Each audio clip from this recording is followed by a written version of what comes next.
வணக்கம்.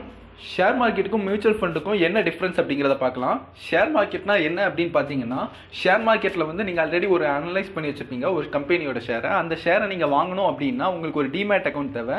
அந்த டிமேட் அக்கௌண்ட்டை ஓப்பன் பண்ணுறதுக்கு நிறைய ப்ரோக்கரேஜ் கம்பெனிஸ் இருக்குது. ஃபார் எக்ஸாம்பிள் மார்க்கெட்டில் பார்த்தீங்கன்னா டிமேட் அக்கௌண்ட் ஓப்பன் பண்ணுறதுக்கு என்னென்ன ப்ரோக்கரேஜ் கம்பெனிஸ் இருக்குன்னு பார்த்தீங்கன்னா ஜீரோதா, HDFC, ICICI கிரெடிட், இந்த மாதிரி நிறைய ப்ரோக்கரேஜ் கம்பெனிஸ் இருக்குது. இவங்க மூலமாக நீங்கள் ஒன்ஸ் டிமேட் அக்கௌண்ட் ஓப்பன் பண்ணிட்டீங்க அப்படின்னா நீங்கள் அனலைஸ் பண்ணியிருக்க ஷேரை வந்து வாங்கிடலாம்.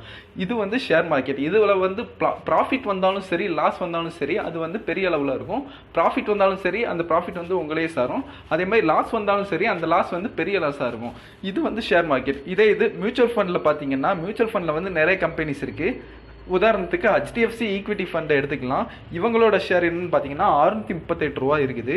நம்ம வந்து மியூச்சுவல் ஃபண்டில் இன்வெஸ்ட் பண்ணோம் அப்படின்னா இவங்கள்ட்ட உதாரணத்துக்கு HDFCயில் நம்ம இன்வெஸ்ட் பண்ணுறோம் அப்படின்னா இவங்கள்ட்ட வந்து நம்ம பணம் போடுறோம் அப்படின்னா இவங்க என்ன பண்ணுறாங்க அப்படின்னா நம்ம போடுற பணத்தை இவங்க டைரெக்டாக ஷேரில் இன்வெஸ்ட் பண்ணுறாங்க.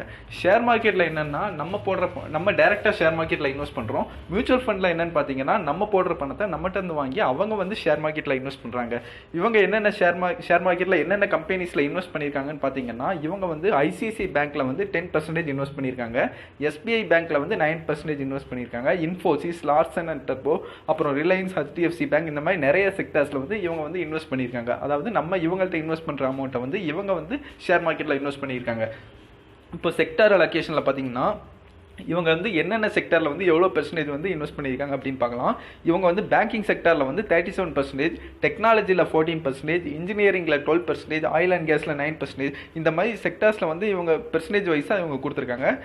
இதாங்க டிஃப்ரென்ஸ். இப்போ ஷேர் மார்க்கெட்னு பார்த்தீங்கன்னா நம்ம டைரெக்டாக ஒரு ஷேர்ஸில் வந்து அனலைஸ் பண்ணி இன்வெஸ்ட் பண்ணுறது ஷேர் மார்க்கெட். இது மியூச்சுவல் ஃபண்ட் பார்த்தீங்கன்னா நம்ம மியூச்சுவல் ஃபண்டுக்கு வந்து இன்வெஸ்ட் பண்ணுறத மியூச்சுவல் ஃபண்ட்காரங்க என்ன பண்ணுறாங்க அப்படின்னா இவங்க வந்து அனலைஸ் பண்ணியிருக்க ஷேரில் வந்து இன்வெஸ்ட் பண்ணுறாங்க.